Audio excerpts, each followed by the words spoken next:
नमस्कार, the wire में आपका स्वागत है। हम अभी आईटीओ पर चंद्रशेखर भवन में हैं, जहां पर किसान मुक्ति यात्रा के बारे में किसान संगठनों की प्रेस कॉन्फ्रेंस थी।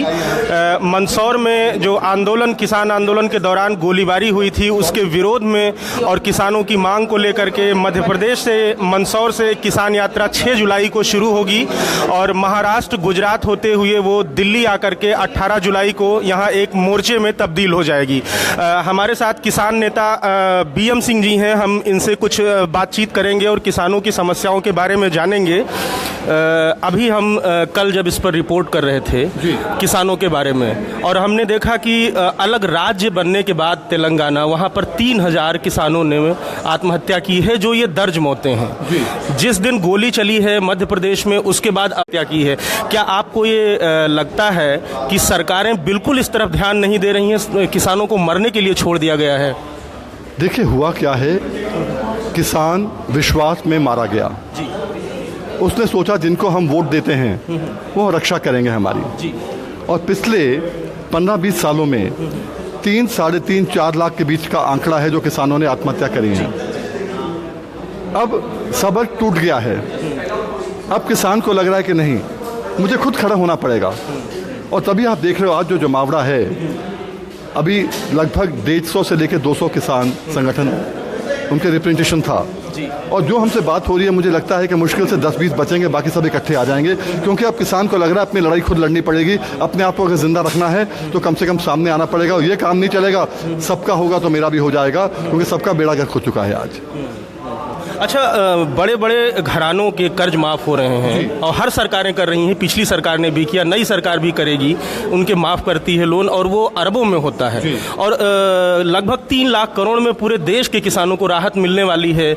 नई सरकार जो है ये वादा करके सत्ता में आई थी कि हम किसानों को मरने से बचाएंगे, उनकी फसल बर्बाद नहीं होने देंगे, उनको बर्बाद नहीं होने देंगे। उसके बावजूद क्या दिक्कत आ रही है कि सरकार सुन ही नहीं रही है।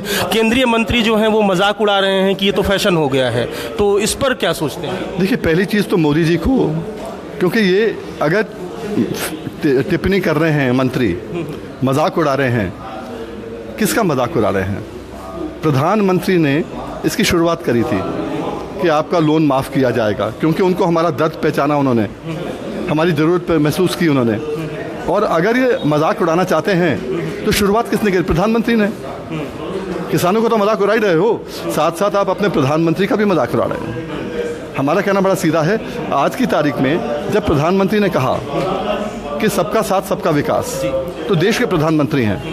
आज जब देख रहे हो कि एक प्रांत में नहीं, हर प्रांत में आत्महत्या हो रही हैं। आपने मंदसौर का जिक्र किया, गोली कांड के बाद मैं कल ही मध्य प्रदेश से आ रहा हूँ, आज सुबह बोल के आ रहा हूँ भोपाल से। और आज की तारीख के अंदर अगर हमें कुछ करना है, खेती को जिंदा रखना है, आगे अपने भविष्य के लिए अपनी 2 रोटी का इंतज़ाम करना है, तो किसान को बचाना पड़ेगा। और ये जो नेता आज इलेक्शन के अंदर कुछ नई बात करते हैं, इलेक्शन के बाद कुछ नई बात करते हैं, इससे किसी का गुजारा नहीं। इलेक्शन में मोदी जी ने कहा था सबका साथ सबका विकास, कर्जा माफ़ होगा। साथ उन्होंने कहा था मिनिमम सपोर्ट प्राइस को इतना कर देंगे किसान का कर्जा ना हो। आज अगर आप कर्जा माफ़ की बात करते हो और मिनिमम सपोर्ट प्राइस नहीं बढ़ाते, तो फिर अगले फिर कर्जा हो जाएगा। और अगर कर्जा माफ़ नहीं करते, मिनिमम सपोर्ट प्राइस बढ़ाते हो, तो अगली बार जो है आपका पैसा जो आएगा वो कर्जा देने में निकल जाएगा, किसान वहीं कहीं रहेगा, वो फिर आत्महत्या करेगा। तो इन चीज़ों को देखते हुए आज एक निर्णय करना है सरकार को कि अगर खेती को जिंदा रखना है तो हमें क्या करना है। अरे हम सब तैयार हैं आपकी मदद करने के लिए। अगर वोट दे के आपकी सरकार बनाई है तो आपकी मदद करने के लिए तैयार हैं हम लोग। पर कम से कम आप सामने तो आओ, आप किसान नेताओं को बुला के उनसे बात तो करो। पहले आप कहते थे किससे बात करें, आज पूरा किसान वर्ग एक हो गया है। आपके अगर मंत्री नहीं समझ पा रहे हैं, वो फैशन कह रहे हैं, उनको छोड़ दीजिए, हम आपको रास्ता बताते हैं। रॉकेट साइंस नहीं है ये। और जहाँ तक आपने बात करी है कि करोड़ों, हज़ारों करोड़ रुपया, लाखों करोड़ रुपया कॉर्पोरेट सेक्टर का माफ़ होता है, किसानों का माफ़ नहीं होता। दुर्भाग्य तो यही है। इसे कृषि प्रधान देश कहते हैं, जहाँ किसान केवल मरने के लिए है और बाकी लूट के खाने के लिए है। और आज अगर 3 लाख करोड़ के आसपास, 4 लाख करोड़ के आसपास जो कर्जा है माफ़ भी कर देते हैं, तो अगली बार फिर बढ़ जाएगा ना। आपको वो जरिया फिर देना पड़ेगा, मिनिमम सपोर्ट प्राइस को कम इतना करना पड़ेगा कि किसान जीवित रहे। आप एक आयोग हमारा बना, उसको लागू नहीं कर पा रहे। 6वां वेतन आयोग, 7वां वेतन आयोग, 5वां वेतन आयोग, उनकी लागू करने के लिए पैसे हैं आपके पास और किसानों को देने के लिए आपके पास पैसे नहीं हैं। ये शायद नीयत की कमी है, नीयत ठीक करनी पड़ेगी सरकार को। अच्छा, आपको क्या लगता है कि जो कृषि है, जैसे हम आप वहाँ पर थे, मध्य प्रदेश में थे, महाराष्ट्र में भी ये हालत है कि जो 1 एकड़ 2 एकड़ की खेती करने वाले लोग करते हैं और फिर अपना घर चलाने के लिए, अपनी बीमार पत्नी के लिए या बीमार बच्चे के लिए या अपने रोजी रोटी के लिए, रोटी खाने के लिए भी वो कर्ज लेते हैं, वो अपना चूल्हा जलाने के लिए भी कर्ज लेते हैं। तो एक तो कृषि से उपज नहीं मिलती और दूसरी चीज़ क्या, जो बेरोजगारी है, जो किसी के पास काम नहीं है, उसका भी असर किसानों पे पड़ता है कि वो कर्ज में फंस जाते हैं और अंततः उनको आत्महत्या करनी पड़ती है। बिल्कुल सही कह रहे हैं आप। और देश को एक चीज़ समझना है, जोत हमारी कम होती जा रही है। जो किसान है वही मजदूर है। जिसके पास 3 बीघे 4 बीघे ज़मीन है, क्या वो खेती करके अपनी रोजगार पूरी कर सकता है, अपनी ज़रूरतें पूरी कर सकता है? बिल्कुल नहीं कर सकता। तभी आपने देखा है आजकल, पहले होता था किसान यूनियन, किसानों के नाम से, आज किसान मजदूर हो गया है, क्योंकि किसान खुद ही मजदूर है ना। आज अपनी जोत बोने के बाद वो खुद मजदूरी करता है, तभी बच्चों का पेट पालता है वो। तो आज की तारीख में, और जब मजदूरी भी ढंग से नहीं मिलती है, अब किसान के लिए बहुत चीज़ें देखने की हैं। अभी तो 2 मुद्दों पे हम लोग हैं, फिर मनरेगा है, बाकी चीज़ें हैं, इन सब चीज़ों पे आएंगे। और अगर एक वार्ता होती है, और इसमें वार्ता की ज़रूरत नहीं है। आज प्रधानमंत्री ने खुद ही तब कहा है, खुद ही उन्हें दर्द महसूस किया है, तो दवा दो ना। आज आप पे कौन रोक रहा है? आप तो प्रधानमंत्री हो, सबका साथ सबका विकास करके दिखा दो ना। अच्छा, ये इनके चुनावी भाषणों में बड़ा मुद्दा होता था कि हम लोगों के कर्ज माफ़ करेंगे और किसान मर रहे हैं, जवान मर रहे हैं, और ये एक बड़ी चीज़ थी। मुझे लगता है पूरे देश में इसने किसानों पर असर डाला होगा, उनको अपनी तरफ खींचने में। और आज वो उस चीज़ पर ध्यान ही नहीं दे रहे। उन्होंने सुप्रीम कोर्ट में हलफनामा दे दिया कि कर्ज माफ़ नहीं हो सकता है। तो क्या लगता है कि किसानों के साथ उनको छला जा रहा है, उनके साथ धोखा हो रहा है? देखिए, जो इनका कहना है सबका साथ सबका विकास, वो सबका साथ दे या नहीं दे, सबने उनका साथ दिया, उनको बना दिया। अब उनका मौका है कि हमको देना जो उनका वायदा था। और अगर आप वायदा पूरा नहीं कर रहे हैं तो फिर उसके बाद तो जनता जो है आपसे नाराज़ होगी, कोई और आएगा। पर हमारा लक्ष्य वो नहीं है।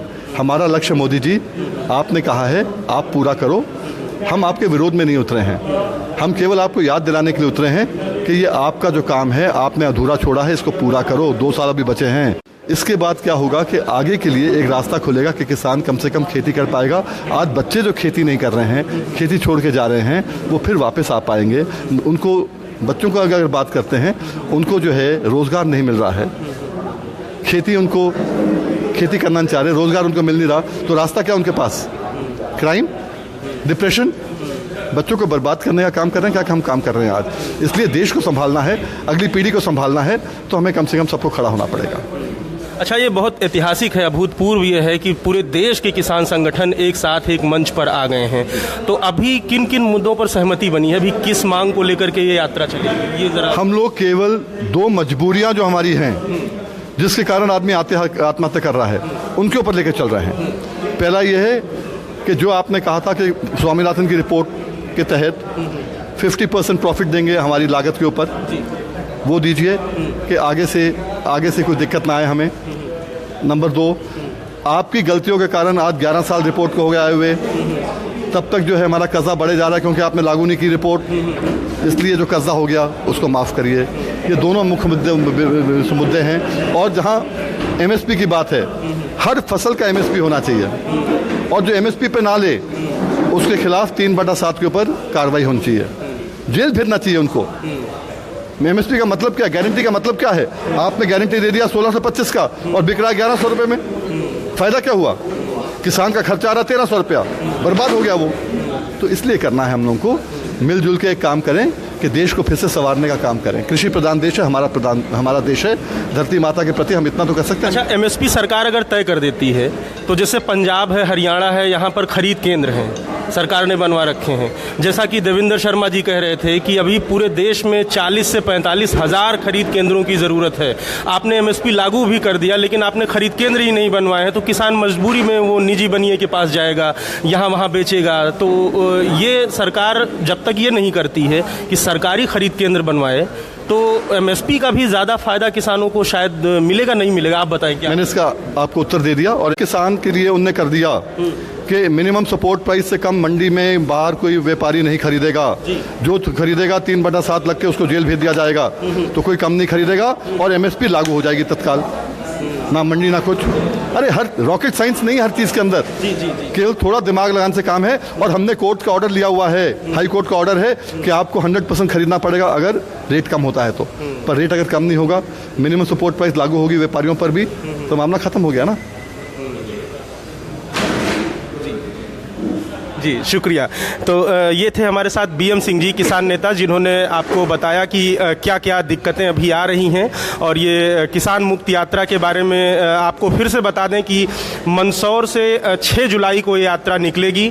महाराष्ट्र और गुजरात, हरियाणा होते हुए ये दिल्ली 18 जुलाई को पहुंचेगी। ये यात्रा का पहला चरण होगा और किसान संगठनों की 2 मुख्य मांगें हैं कि न्यूनतम समर्थन मूल्य लागू किया जाए और किसानों को उनकी उपज का उचित मूल्य दिया जाए। और दूसरी मांग ये है कि किसानों का कर्जा पूरी तरह से माफ़ किया जाए, जिसके कारण वो फिलहाल आत्महत्या कर रहे हैं। आज के कार्यक्रम में बस इतना ही। नमस्कार, धन्यवाद।